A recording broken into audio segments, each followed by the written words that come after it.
Alright, welcome back. Gonna do the next champion. Create game. Gonna do Summer's Rift Winter. I don't remember. No, I don't think I did it. Sorc. Everyone loves Sorc. Alright. As balance Akali, dictates. lock in. I'm gonna use my cannon and Akali question mark just because it has the name Akali in it. Don't worry, nothing can go wrong.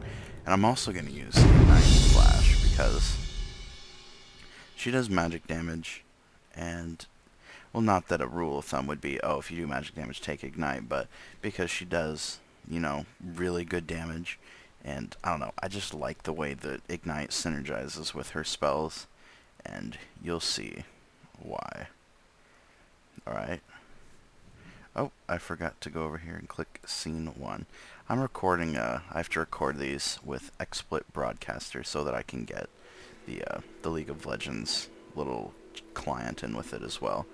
So I have to switch and do other stuff. So the item I always start off with is Amplifying Tome, and I guess Health Potion would be Phoenix Bun at this point. And I'm going to go ahead and head to bottom lane because that's where I anticipate Sorc is going to be.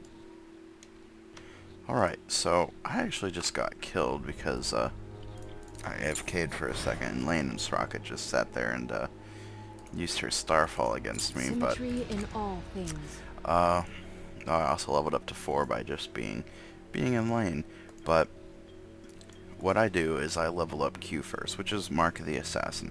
And when I get back over there, I'll show you exactly what it does. Basically, it's an ability where you throw your little comma, I think is what they're called. Let me see. Yep, comma. So you throw your little weapon thing, and it marks the target. Remain focused. And let me do it right here. Alright, so you see I have this little mark.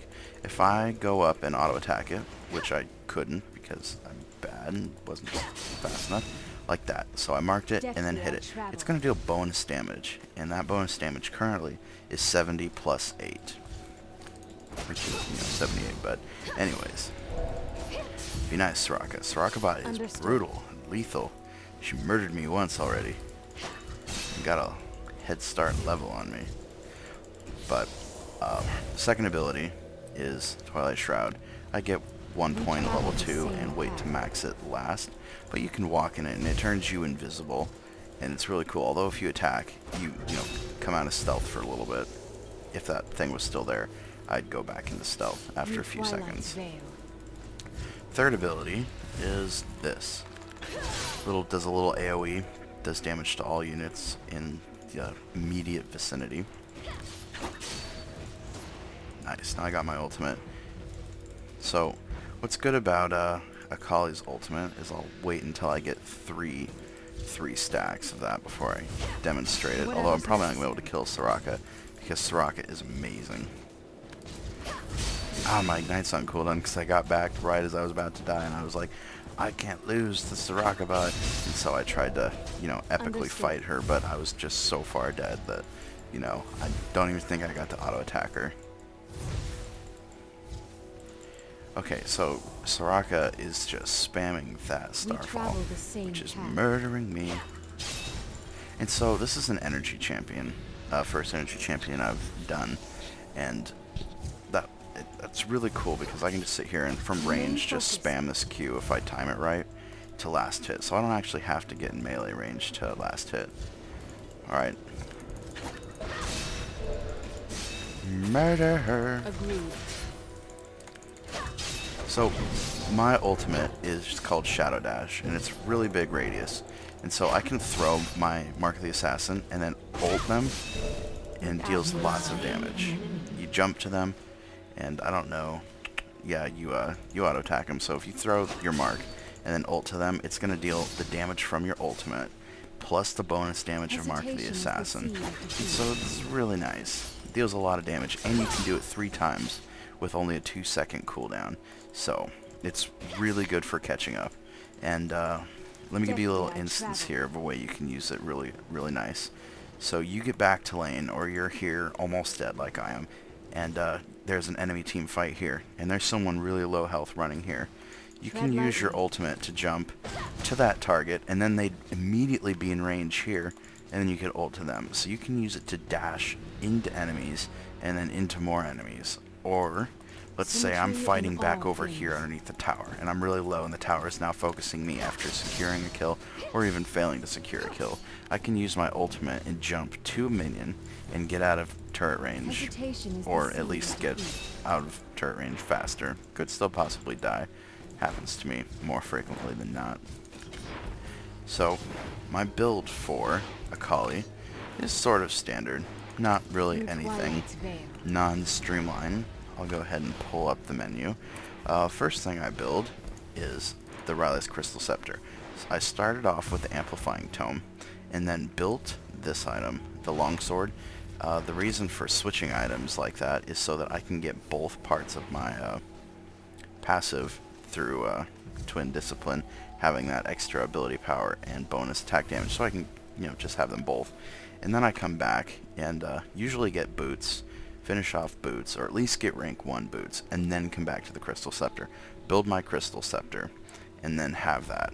Once I build the Crystal Scepter, if I hadn't already, I will come back and either build Mercury Treads, or most of the time I'll actually build Sorcerer's Shoes, because she does deal magic damage, and having that magic penetration is going to increase her damage. So after having that, I move on to the Trinity Force. I always get the Phage first, even though Sheen would be better at this point, but I like the extra health, and sometimes I can get the Rylais Crystal Scepter really quick, so the Phage, it can help really early game. But the Sheen is what really is more important. Once you get the Sheen, it's amazing. I would, throw my Q. Whoops. Oh, she silenced me. So, Soraka too strong.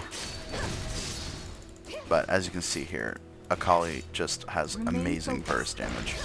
It's really hard to get away from her. And once she gets a kill, it refreshes one of the stacks of Shadow Dance.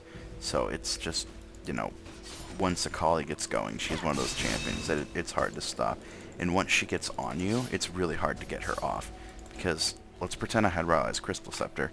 That ability, or that item, is going to allow my abilities to slow their movement speed by 35%. So when I throw my Q at you, bam, you're slowed. And then when I use my ult to get on you, bam, you're slowed again. I auto attack you, maybe use my Crescent Slash, you're slowed again. Mark the Assassins up. Just sit there, slow. You're going to be in her range for quite a long time. It's really hard to get away. And if you flash, no problem. I'll just use Shadow Dance and get back to you. So this is the range of Shadow Dance. So imagine that minion's an enemy. If they flash, let's see how far they'd go. They'd only go that far, which would still be in my radius, which came to about right here. So I'd be able to immediately come after you and murder you. So Akali is an amazing assassin. That's how I play Akali. I don't really have a preference for items after getting Crystal Scepter and Trinity Force. After that, it's just icing on the cake. Just having those two items, you're pretty much golden. Remain focused. Just for good measure, gonna kill Soraka one more time. She murdered me! How much minions? The minions! 2 power. Purple caster minions. Alright. But I will just give an instance of what I would get after Trinity Force and Rylais Crystal Scepter. I'd probably get a death cap. It's not on the recommended items list, but I'd probably get a death cap for the ability power. I probably wouldn't build any more attack damage items.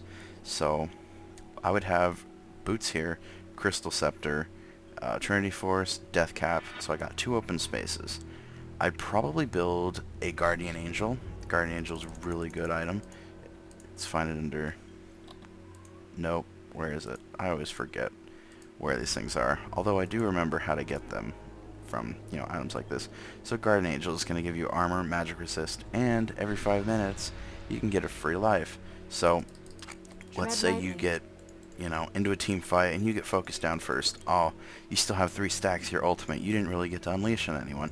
A couple seconds later, you're up.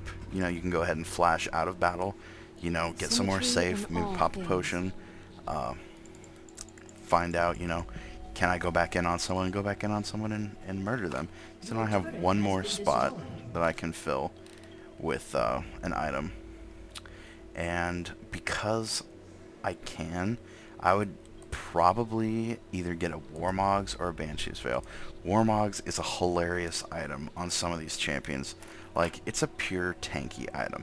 The stats there are 920 health, health regeneration, and you permanently gain health on the item to a cap of 350 health. So that's over 1200 health.